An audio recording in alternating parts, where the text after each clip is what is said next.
Hi guys, welcome back to Good by Grains. Today we are going to be making tangerine chicken. Now as you saw a couple of weeks back, I made Thai-inspired noodles, and I have another Asian dish kind of coming up in the next couple of weeks that I'm already kind of thinking about a little bit.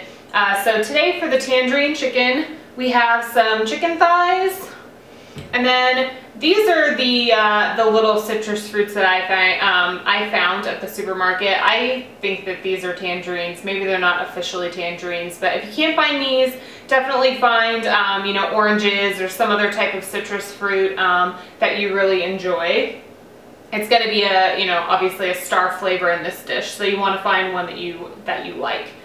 We have some red chili flakes. Now this is going to give it a little bit of spice. If you don't want any spice, I would advise leaving this out.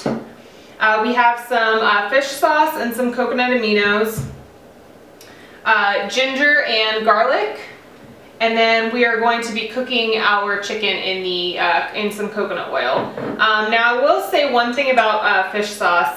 You want to take a look at the label to read the ingredients. I know a lot of fish sauces have sugar in them, or maybe they have some other chemicals. I found this bottle, it was kind of expensive, but it's enormous and it's probably going to last me maybe longer than it's actually going to be good. I mean, this thing is 24 ounces of fish sauce and you're only using like between a teaspoon to a tablespoon at a time. But all this is anchovies, salt, and water. That's it. There's no additional added stuff, so it's worth the extra, you know, $3 to $4 compared to a regular bottle. Also, I will say about these, we are going to be using both the zest of some of these and then the juice. So we're going to be juicing these. I would advise zesting them before you peel and then juice them, because that's just going to get way too messy and way too difficult if you're trying to zest something that's like a tiny little strip of the rind. So let's make the sauce. Okay, so the first thing you want to do is make your sauce. Now this is going to take a little bit of time, so you definitely want this to be your very first step, and then you can continue to prep the ingredients while this simmers. And so what you're going to do, this is 2/3 of a cup of the juice from the tangerines. Now I already zested a couple teaspoons of the tangerine zest and have it set aside, and this is going to be used later on. But we're going to take a saucepan over low heat. And we're just going to pour in the juice, the fresh juice. So we want to simmer this for 20 to 25 minutes until this juice really concentrates its flavor, and it goes from 2/3 of a cup to about 1/3 of a cup. So we'll be back. Okay, so it's been almost 20 minutes, and as you can see, it's gotten a lot thicker of a sauce. So we can turn off the heat and measure this out and make sure that it's reduced by half. So yep, we're at 1/3 of a cup. So now we can actually pour this back into the saucepan. And to it, we will add our fish sauce.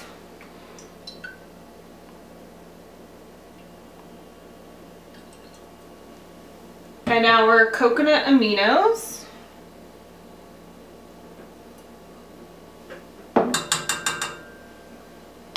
And then we can also add some of our red chili peppers. So you can just add a small pinch all the way up to however much you want. I usually just add approximately a half of a teaspoon. So we can kind of just swirl that around to combine, and then we will set it on the back burner. So now we are going to take our wok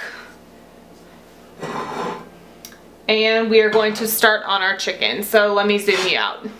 Okay, so we want to turn on the heat to medium high this time, and we are going to add some of our coconut oil. And now we want to wait until this melts all the way, and then we are going to add, this is our garlic and our ginger. Now the ginger I just grated using one of these microplanes, and then I just minced up the garlic. So once this is all the way melted, we're going to add this, probably just for about 30 seconds or so, constantly stirring. We do not want the garlic and the ginger to burn. And then this is our chicken thighs, our boneless chicken thighs. Now I've chopped this all up to about bite-sized pieces, and then I've kind of patted it dry, similar to like when you are getting ready to sear beef. You want to make sure it's really dry. This way it'll get a nice golden crust around the outside. Okay, so our coconut oil has completely melted. So we can carefully add in our garlic and our ginger.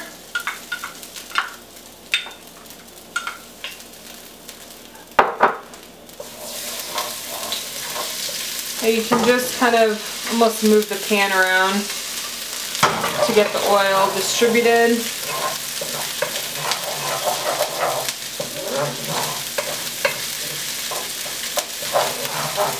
Make sure you're stirring. And then we can add in the chicken.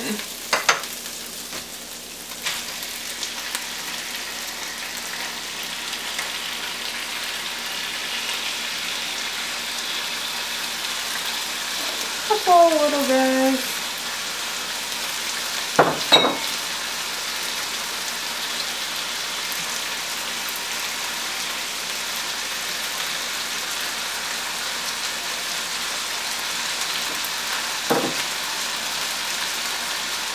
You just want to sprinkle a little bit of extra kosher salt over the top of the chicken. You definitely want to make sure that you're seasoning it all throughout the cooking process. And then you can just kind of break the chicken apart, get it kind of coated with the garlic and the ginger. And we are going to continue to cook this on medium-high heat until the chicken is almost all the way cooked through. Okay, so as you can see, the chicken is pretty much all the way cooked through. It just has a last minute or so of cook time. So we can take the sauce that we made, just kind of give it a couple more swirls, and then you can just lightly drizzle it all over the chicken.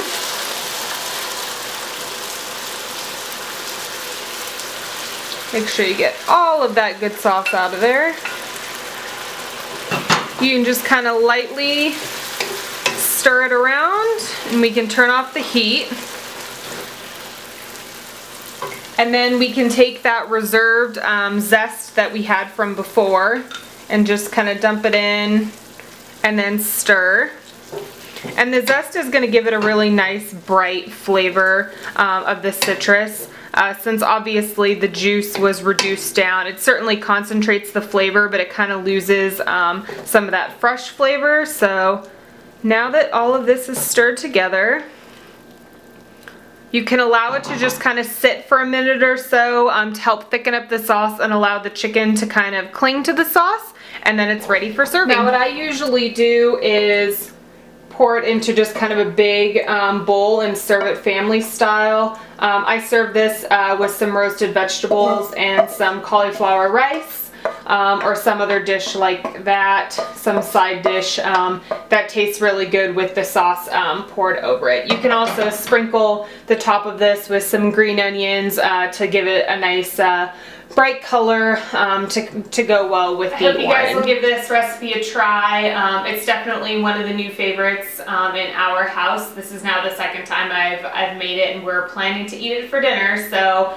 if you have been enjoying my videos, please subscribe and leave any comments with any type of recipes that you'd like to see here, any ingredients you've been dying to try and you want me to try out, or any other feedback that you have. So I will see you guys next week, and hope you have a great day. Bye.